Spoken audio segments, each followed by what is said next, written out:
कल की कक्षा कर ली, है ना। तो अभी हमने 5 मिनट में तो पुरानी कक्षा के रिवीजन की बात की। इससे संबंधित अगर आप लोगों का कोई प्रश्न हो तो वो आप पूछ लीजिए, अन्यथा अब आगे के जो 4-5 प्रश्न बच रहे हैं उनकी हम चर्चा करते हैं।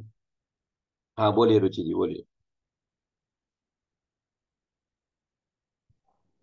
सर, वैभाविक गुण क्या होते हैं? क्वेश्चन नंबर 112 है। जी क्या है, फिर से बोलिए। वैभाविक गुण, क्वेश्चन नंबर हाँ 112। हाँ, ठीक है ठीक है। हमारा स्वभाव है जानना देखना। स्वभाव के विपरीत जो परिणमन होता है वो वैभाविक परिणमन कहलाता है ना। जैसे ये क्रोध का परिणाम भी जो है ना, ये वैभाविक परिणाम है। मान माया लोभ का परिणाम है, वैभाविक परिणाम है। क्यों? क्योंकि मेरा स्वाभाविक परिणाम तो जानना देखना है। और ये जो वैभाविक परिणमन है ये केवल दो द्रव्यों में होता है, जीव और पुद्गल में। धर्म अधर्म आकाश और काल में किसी भी प्रकार के किन्हीं भी बाह्य कारणों से कोई वैभाविक परिणमन नहीं होता। ठीक है। पुद्गल के जो परमाणु हैं, परमाणु रूप से पुद्गल का परिणमन वह पुद्गल का शुद्ध परिणमन है। और दो या दो से अधिक परमाणु मिलकर जो स्कंद रूप अवस्था उसकी होती है वह उस पुद्गल का वैभाविक परिणमन है ना। तो ये जो वैभाविक स्वाभाविक वैभाविक परिणमन है ये मात्र जीव और पुद्गल दो द्रव्यों में होता है, अन्य चार में नहीं होता। कहने का अर्थ ये हुआ कि स्वभाव के विपरीत भाव को विभाव कहते हैं। ठीक है। मेरा स्वभाव क्या है कि मेरा स्वभाव जानना देखना है, पर यह जीव जब क्रोध के परिणाम करता है ना, राग द्वेष के परिणाम करता है, मान माया लोभ के परिणाम करता है, तो इस इन इन परिणामों को ही वैभाविक परिणमन कहते हैं। ठीक है ना। इस तरीके से आप जान। अब मिथ्यात्व अविरति प्रमाद और कसाय के बाद अब अंतिम क्रम पर आता है योग। ये जो बंध के हेतु हैं उन बंध के हेतुओं में अंतिम हेतु जो होता है वो होता है योग। देखिए, ये जो आपको इनकी चर्चा की जा रही है इसमें एक बात और आप याद रखना कि इनका क्रमशः अभाव भी ऐसे ही होता है। पहले मिथ्यात्व का अभाव होगा, फिर अविरति हटेगी, है ना, फिर प्रमाद हटेगा, और कसाय के परिणाम जो कसाय इसमें जो है वो कसाय भी अलग अलग प्रकार की हैं। मिथ्यात्व के साथ में अनंतानुबंधी कसाय हट जाती है तो अनंतानुबंधी संबंधी बंध नहीं होगा। ठीक है।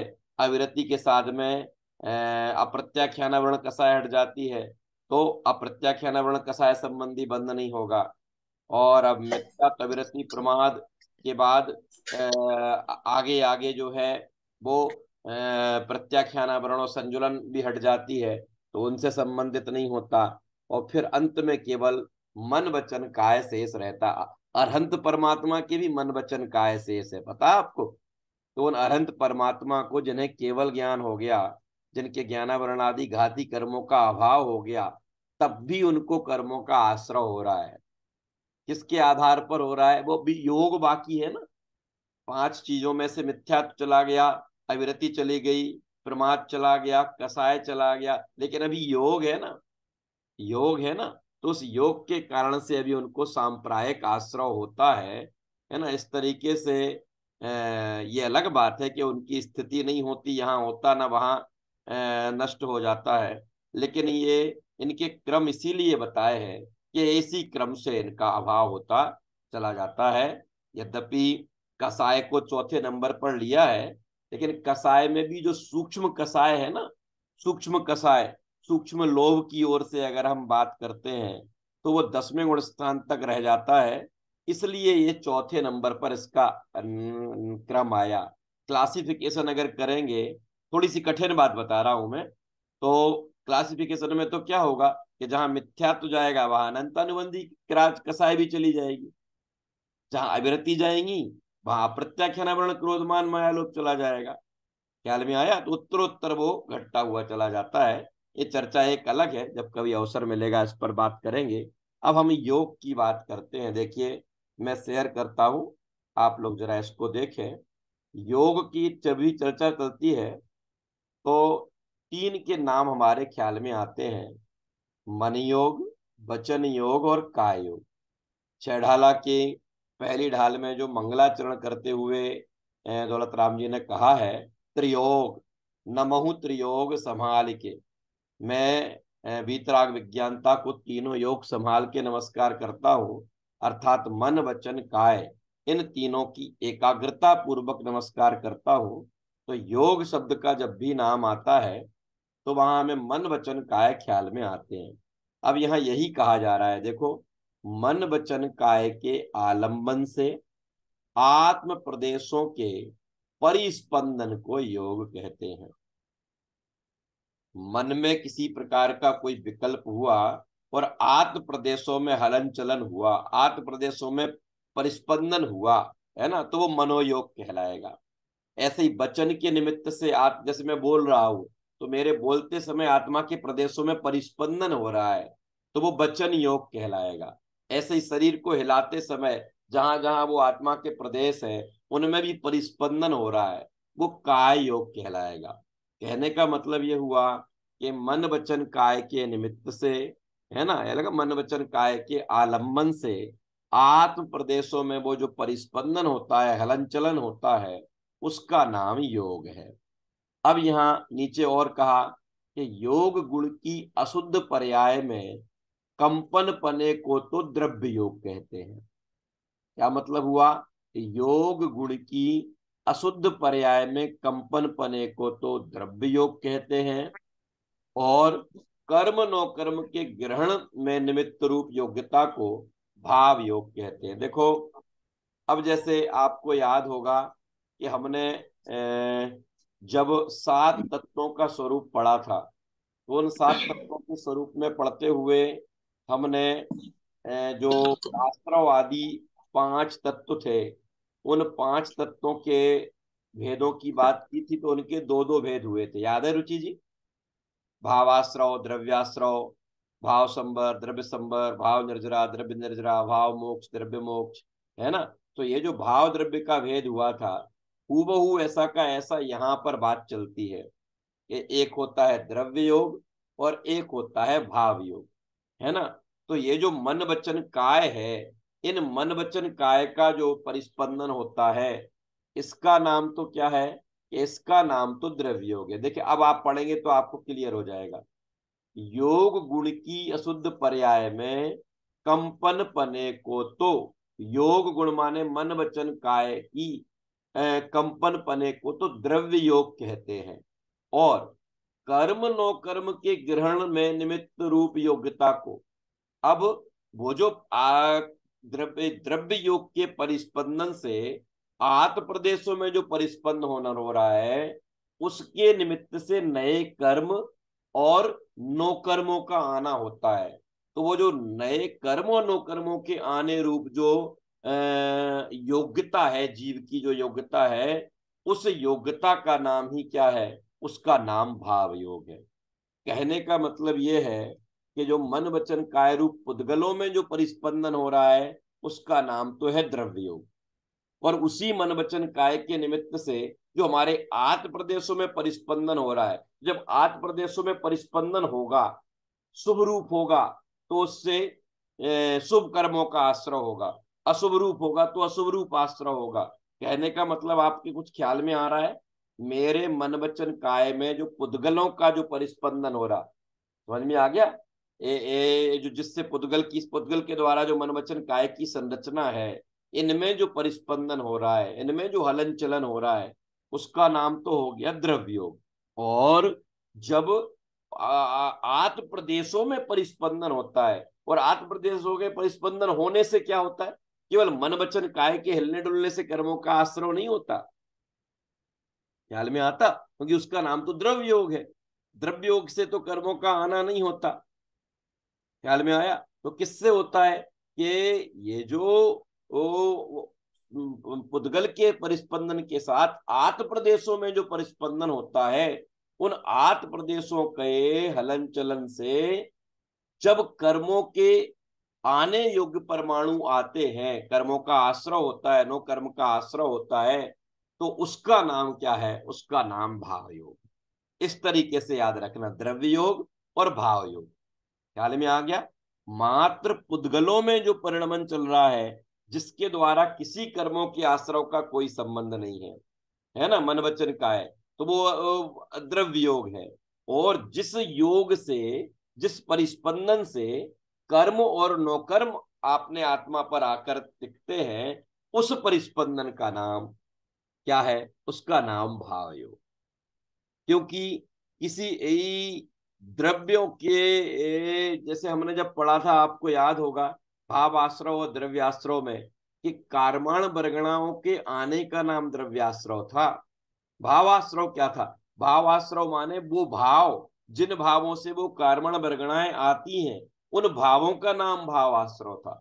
ऐसे यहां समझना कि मन वचन काय रूप जो पुद्गल है, उसके जो हलन चलन है, उस हलन चलन का, उस परिस्पंदन का नाम तो है द्रव्यो। और आत्मा उस के निमित्त से जो आत्मा में परिस्पंदन होता है, तो उस आत्मा के उन परिणामों से वो जो कर्म और नौकर्म आते हैं, उस परिस्पंदन का नाम क्या है? उस परिस्पंदन का नाम भाव योग है। इस तरीके से आप द्रव्य योग और भाव योग का भेद समझना। ख्याल में आ गया? इस योग के भी कई भेद होते हैं, वो यहाँ भी उल्लेखनीय नहीं है। अब इसके बाद बहुत सरल से तीन चार प्रश्न हैं, जिनको आप लोगों ने पहले कई बार सुना होगा। जरा एक बार हम उसकी बात कर लेते हैं। नवदेव कौन कौन से हैं? नव देवताओं के नाम यहाँ पर पूछे जा रहे हैं, है ना। देखिए, पांच परमेष्टियों के नाम हैं, आपने पढ़े ही होंगे पहले। अरहंत, सिद्ध, आचार, उपाध्याय, साधु। फिर जिन धर्म। इसका मतलब क्या है कि अगर आप अरहंत, सिद्ध, आचार्य, उपाध्याय और साधु अगर आपको कहीं नहीं दिखाई देते, और जिन धर्म में जो वस्तु का स्वरूप कहा गया है, अगर आप उस जिन धर्म के आराधना करते हैं, तो आप नौ देवों में से किसी एक देव का बंधन आराधन कर रहे हैं, है ना। फिर जिन वाणी, अगर आपको कहीं इन नव देवताओं में से न पंच परमेष्ठी दिखाई देते हैं, और अगर आपको वहां जिनवाणी दिखाई देती है, तो जिनवाणी के अभिनंदन का नाम भी नौ देवताओं में से हमारे एक देव ही है। वो कोई हल्के में नहीं लेना। जो जिनवाणी आप सामने रखे हुए, अपन को क्या लगता है कि तीन लोक के नाथ की अवहेलना तो हमको अवहेलना जैसी लगती है ना। और जिनवाणी माँ विराजमान होती है, और हम वहां किसी भी प्रकार का चाय का कप उठा लेते हैं और ये कर देते हैं। ये सब नव देवताओं में से एक देवता है भैया। ये आप नवदेवों की अवहेलना कर रहे हो। जिनवाणी, जिनेन्द्र परमात्मा के वचन को ही जिनवाणी कहते हैं। इसलिए जो समझ लीजिए, सावधानी हम जिनेन्द्र परमात्मा के समक्ष रखते हैं, है ना, वैसी ही सावधानी हमें जिनवाणी के समक्ष भी रखना चाहिए। वैसा ही आदर हमें उसका भी करना चाहिए। वैसा ही बहुमान हमें क्यों, नौ देवताओं में तो बराबरी के है ना। कोई नौ देवताओं में ये तो नहीं कहा कि अरहंत बड़े, सिद्ध उससे बड़े, है ना। ये कहा कि ये नवदेव है ना, नवदेव है, तो जिनवाणी की भी वही स्थिति है। ख्याल में आया? तो पांचों परमेष्टि, जिन धर्म, ऐसा धर्म जिस धर्म में पामर को परमात्मा बनने की बात की जाती है, ऐसे धर्म का श्रद्धान करना भी नौ देवताओं में से एक देवता की आराधना करना। ख्याल में आ गया? अब उसमें अहिंसा धर्म भी आ जाता है ना, वस्तु स्वभाव धर्म भी आ जाता है ना। ये सारे उसमें सम्मिलित कर लिए जाते हैं। 10 धर्म को भी उसमें सम्मिलित कर लिया जाता है ना। संक्षेप में अगर कहें, तो जिनेन्द्र भगवान ने के द्वारा बताया हुआ धर्म, उसको ही श्रद्धान करना, उसको ही सत्य मानना, है ना, उसको ही सत्य स्वीकार करना, वो भी एक देवता की आराधना है। और जिनवाणी की आराधना तो स्पष्ट रूप से सभी को पता है ही, है ना। मैं जिनवाणी के विषय में इसलिए सुमन जी बहुत बोल रहा हूं कि जिनवाणी को समक्ष विराजमान करके हम बहुत सारी गलतियां करते हैं, बहुत सारी अवहेलना करते हैं। जिनेंद्र भगवान के अवर्णवाद से जो दोष लगता है, उससे कम दोष हमें जिनवाणी की अवहेलना से नहीं लगता, है ना। इसलिए सामने जब हमने जिनवाणी विराजमान कर रखी हो, उस समय पर उस टेबल पर आपको ना तो किसी प्रकार का पानी का ग्लास, ना चाय का कप, ना किसी प्रकार की अन्य कोई ऐसी चीजें उस पर रखना चाहिए, है ना। ना उसकी तरफ पैर होना चाहिए, ना उसकी तरफ पीठ होना चाहिए, है ना। जैसे जिनेंद्र परमात्मा के दर्शन के समय हम सारी सावधानियां बरतते हैं, वैसी की वैसी सावधानी हमारे पंच परमेष्टि और जिन धर्म के बाद ये जो नौ देवताओं में से जिनवाणी है, उसका भी होना चाहिए। ठीक है, सात हो गए। अब देखिए अगला, जिन प्रतिमा। अब आप कहेंगे जिनेंद्र परमात्मा और जिन प्रतिमा में क्या अंतर है? कि साक्षात अरहंत परमात्मा समो शरण में जो विराजमान है ना, वो अरहंत है। सिद्ध सला में जो सिद्ध भगवान विराजमान है, वो सिद्ध है। आचार्य उपाध्याय साधु ये तीनों परमेष्टि हैं। अब मंदिर जी में गए तो वहां साक्षात अरहंत तो नहीं विराजमान है, मंदिर जी में तो अरहंत भगवान की प्रतिमा विराजमान है। तो जैसे समो शरण में विराजमान अरहंत देव की हम आराधना करते हैं, सम्मान करते हैं, आदर करते हैं, बहुमान करते हैं, हूबहू वही का वही बहुमान, वही का वही सम्मान, वही का वही आदर। किसका? जिन प्रतिमा का। ख्याल में आ गया? तो पांच परमेष्टि, महेंद्र जी भाई सब, पांच परमेष्टि, जिन धर्म, फिर जिन वाणी, जिन वचन कहो, जिन वाणी कहो, फिर इसके बाद आ गया जिन प्रतिमा। आठ हो गए। कि अब और कि अब जहां जिनेंद्र भगवान विराजमान हैं, ऐसा वह जिनालय, जिनालय कहो, जिन मंदिर कहो, है ना। अगर आप समझ लीजिए आपके पास समय नहीं है, या आप किसी वाहन में सवार हैं और आपका जिनेंद्र भगवान के दर्शन किए बिना भोजन करने का नियम है, तो आप इन नौ देवताओं में से अगर किसी अपने जिन मंदिर के समक्ष निकल गए और आपने उसे ढोक लगाकर अभिवादन किया, तो हमारे नौ देवताओं में से एक देवता की आराधना होगी। ख्याल में आया? अभी हम लोगों ने लॉकडाउन में इस चीज को बहुत करना पड़ा, हम लोगों को पराधीनता बस। ट्रेन में जब कहीं सफर करते हैं, तो सफर करते समय अगला दिन वहां अगर आरंभ हो जाता है, तो हम ढूंढते हैं, पता करते हैं कि रास्ते में कहाँ ऐसा स्थान दिखाई देता है जहाँ ट्रेन निकलते हुए मान स्तंभ के हमें दर्शन हो जाएं, है ना। अथवा हमें जिनेंद्र भगवान के मंदिर के शिखर के दर्शन हो जाएं। क्यों? क्योंकि ये नौ देवताओं में से एक देवता है। अतः हूबहू वही का वही सम्मान हमें जैसे साक्षात अरहंत भगवान का करते हैं। तो ये समझ लेना कि ये जो पांच आठ नौ का क्रम है ना, ये कोई घटता हुआ क्रम नहीं है। नहीं तो आप घटा दो, अरहंत के बाद अगर घटता हुआ क्रम कर दोगे, तो पंच परमेष्टि में अरहंत से छोटे सिद्ध हो जाएंगे।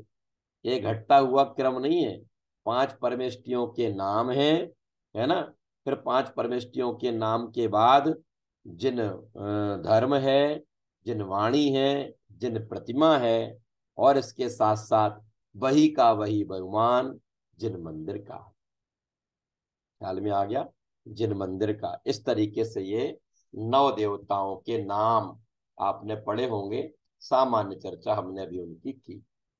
अब इसके बाद आता है, ये कुछ मांगलिक शब्द हैं जिनको हमने कई बार सुना है, घर में बोला जाता है ना। सुमन जी बोलिए, क्या प्रश्न है आप? जिन धर्म का मतलब धार्मिक क्रियाओं से है। जिन धर्म का मतलब है ऐसा धर्म जिसमें वस्तु के स्वभाव की चर्चा की गई हो, ऐसा अहिंसामयी जिन धर्म, है ना। वस्तु तो वो के जिनवाणी का स्वभाव ही रूप हो गया। है। तो वो वस्तु जिनवाणी का भाव रूप को हुआ क्या? बताने वाला। देखो, ये जिन धर्म नहीं कहते ना, तो सबके धर्म को ही एक देवता मान लिया जाता। धर्म, अकेला धर्म कह देते तो वैष्णवों का धर्म भी देवता बन जाता, उनका भी। ये जिन धर्म कौन सा, कि जिस धर्म में एक पामर प्राणी को भी परमात्मा जैसा कहा जाता है और परमात्मा बनने की ताकत वाला बताया जाता है, ऐसा सच्चा धर्म, ऐसा समीचीन धर्म है ना, भगवान के बनने के मार्ग को बताने वाला धर्म, वह धर्म भी पूजनीय। ख्याल में आ गया? जब इसका विस्तार कहीं चर्चा होती है तो अहिंसा को, 10 धर्म को, वस्तु के स्वभाव को, इन सब को भी धर्म में सम्मिलित कर लिया जाए। अब यहाँ चिन्ह आ रहे हैं मंगल, ओम और स्वस्तिक, है ना। मंगल, ओम और स्वस्तिक जिनको हम कई बार बोलते पढ़ते हैं।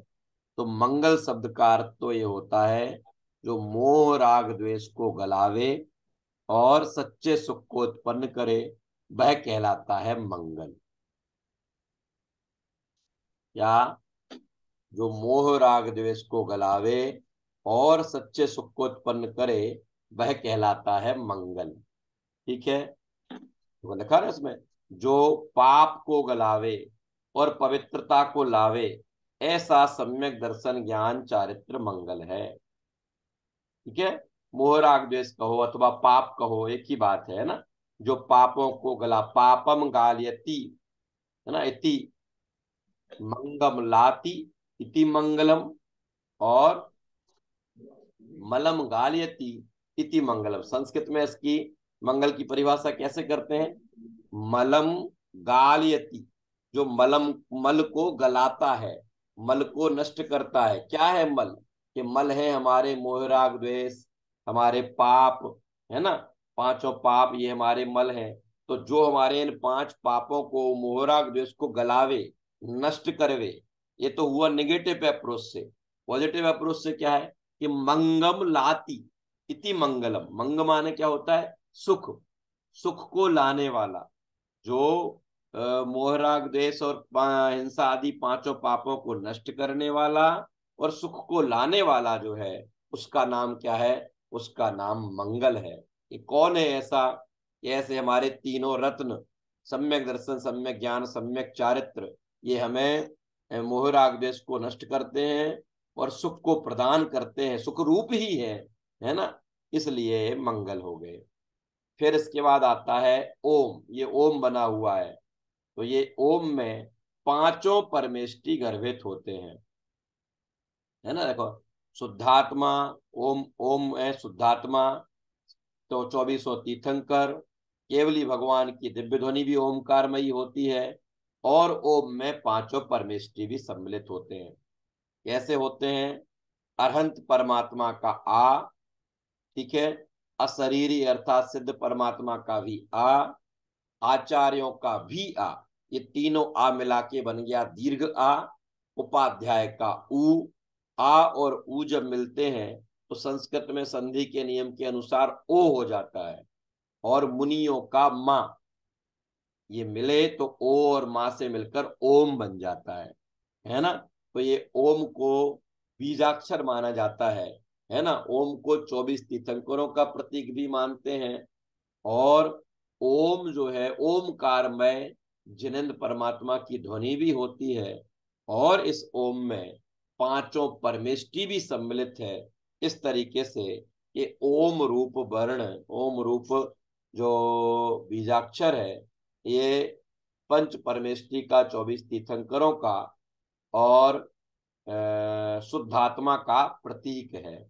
चलिए, अब अंतिम बचा है इसमें स्वस्तिक। ये स्वस्तिक जो आपको बना हुआ दिखाई दे रहा है, ये स्वस्तिक किसका प्रतीक है? देखिए, इसमें एक श्री शब्द नहीं था, पर यहाँ श्री और बता दिया। ये श्री जो अक्षर है, ये भी कैसा है? केवल ज्ञान रूपी लक्ष्मी। 2 प्रकार की लक्ष्मी होती है, एक अंतरंग लक्ष्मी और एक बहिरंग लक्ष्मी। तो केवल ज्ञान को अंतरंग लक्ष्मी कहते हैं, और बाहर में जो तीर्थंकर परमात्माओं का समोसरण आदि होता है, उस बाह्य वैभव को बहिरंग लक्ष्मी कहते हैं। तो श्री का मतलब हो गया केवल ज्ञान रूपी आत्मलक्ष्मी, स्वयं की लक्ष्मी। स्वस्तिक जिसको साथिया भी कहते हैं, ये इसमें से ये चार गतियों लिखा ना, चार गति रूप संसार भ्रमण को स्वस्तिक बनाने के बाद जब अपन देखते हैं कि उसके चारों कोनों में जो वो है उनको थोड़ा और आगे तक बढ़ा देते हैं, तो चारों गतियों से के अनंत दुखों से बचकर बाहर निकलना, सिद्धत्व की प्राप्ति करना, ये उसके प्रतीक है स्वस्तिक।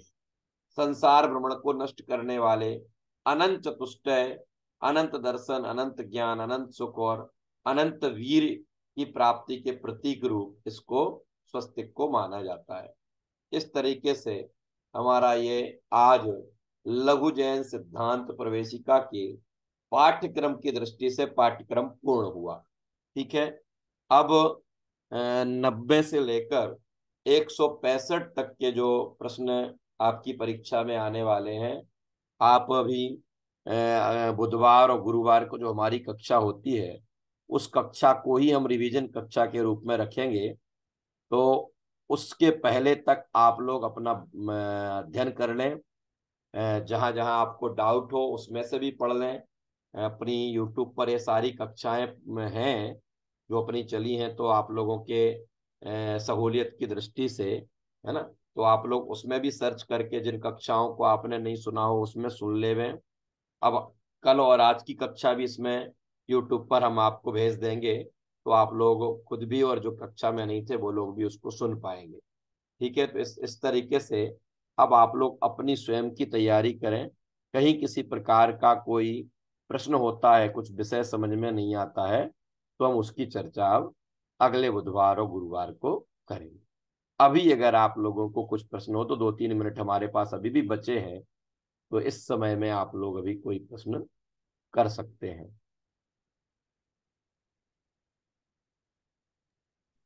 सुमन जी बोलिए। हाँ, मैं थोड़ी लेट अटेंड किया था क्लास, तो थोड़ा शुरू में एक बार हाँ, बता वो दीजिए मैंने आप कल थोड़ा वाले सा। विषय का रिवाइज कराया था, है ना, जो कल वो चल योग किसे रहा था, कहते हैं? 15 प्रकार। मैं थोड़ा सा, सर योग वो कितने ओम का प्रकार के हैं? वापस समझाइए। प्रमाद की बात की थी। हाँ, नहीं, योग योग स्टार्ट किया था ना, योग। हाँ, योग योग मन वचन काय हाँ, जो स्टार्टिंग था। इन मन वचन काय का जो परिस्पंदन होता है ना, मन वचन काय का जो परिस्पंदन होता है वह द्रव्य योग, और मन वचन काय से जो मन वचन काय के निमित्त से जो आत्म प्रदेशों का परिस्पंदन होता है ना, उसको योग कहते हैं। और योग के फिर द्रव्य योग और भाव योग के नाम से दो भेद किए गए। तो जो पुद्गल में जो परिणमन होता है उसका नाम तो द्रव्य योग है, और जिस आत्मा के जिन परिणामों से, है ना, अर्थात भाव योग का मतलब क्या, जिनसे कर्म और नौकर्म आते हैं उनका आश्रय होता है, उसका नाम भाव योग।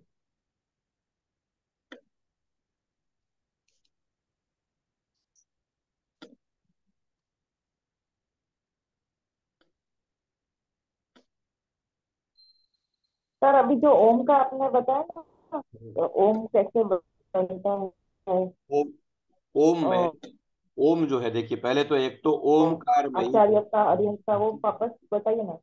ठीक है, ओमकार रूप जिनन परमात्मा की दिव्य ध्वनि होती है, एक पॉइंट। दूसरा, ओम जो है ये 24 तीर्थंकरों का भी वाचक है, एक बात। दूसरी बात, तीसरी बात, ओम में पांचों परमेष्टि गर्भित है। कैसे?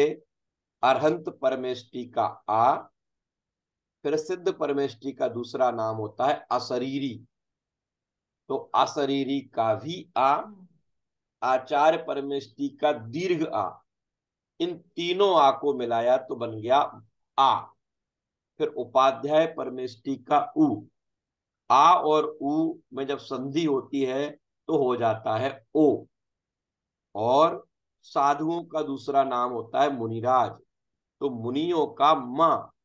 ठीक है, तो ये ओ में जब मां मिलाते हैं तो बन जाता है ओ।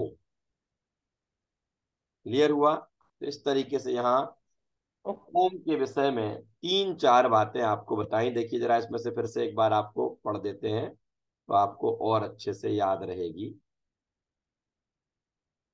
देखिए, ये है शुद्धात्मा का वाचक भी ओम को कहते हैं, तीर्थंकरों का वाचक, और केवली भगवान की दिव्य ध्वनि, और पंच परमेष्टि का तो मैंने अभी आपको बता ही दिया, अरहंत से लेकर मुनियों तक, ये पांच परमेष्टि का। स्वस्तिक का ये है, चारों गति जो है, इन चारों गतियों से निकलकर मोक्ष सुख की प्राप्ति की प्रेरणा स्वरूप स्वस्तिक होता है ना। और ये अनंत चतुष्टय के प्रतीक रूप, अनंत दर्शन, अनंत ज्ञान, अनंत सुख और अनंत वीर, इसकी प्रतीक रूप में भी इसको कहने में आता। तो मंगल, ओम और स्वस्तिक, इनकी हमने आपसे बात। अब और किसी को कुछ बोलना हो तो 1 मिनट और अभी हमारे पास है। पाठ्यक्रम पूरा हो गया। कुसुम जी, कोई प्रश्न है क्या?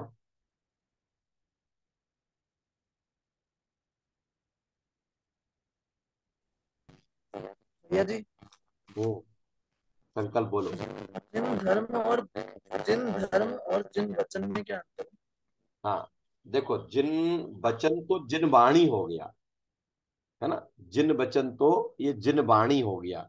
और जिन धर्म का मतलब क्या, कि दुनिया में ये जो बहुत सारे धर्मों की चर्चा है ना, अन्य अन्य धर्मों के नाम आते हैं, तो ऐसा धर्म जिस धर्म में अहिंसा की, है ना, जिस धर्म में क्षमा मार्दव आदि की, जिस धर्म में वस्तु के स्वरूप की, और सबसे बड़ी बात, जहां पर एक सामान्य से सामान्य जीव को भगवान बनने की बात की जाती हो, वस्तु के यथार्थ स्वरूप को बताने की बात की जाए, तो ऐसा वह धर्म, है ना, उसका नाम जिन धर्म।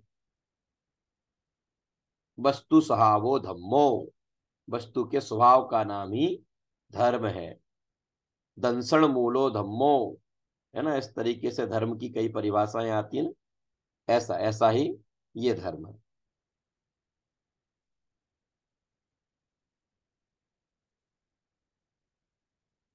कई परिभाषाएं प्राकृत भाषा में, वस्तु स्वभावो धम्मो, दंसण मूलो धम्मो, चारित्रम खलु धम्मो, अहिंसा धर्मो, है ना, ये सब धर्म के रूप में इनके नाम आते। अद्वैत कुछ कह रहा है क्या बेटा? अद्वैत, अद्वैत पूछ रहा है कुछ?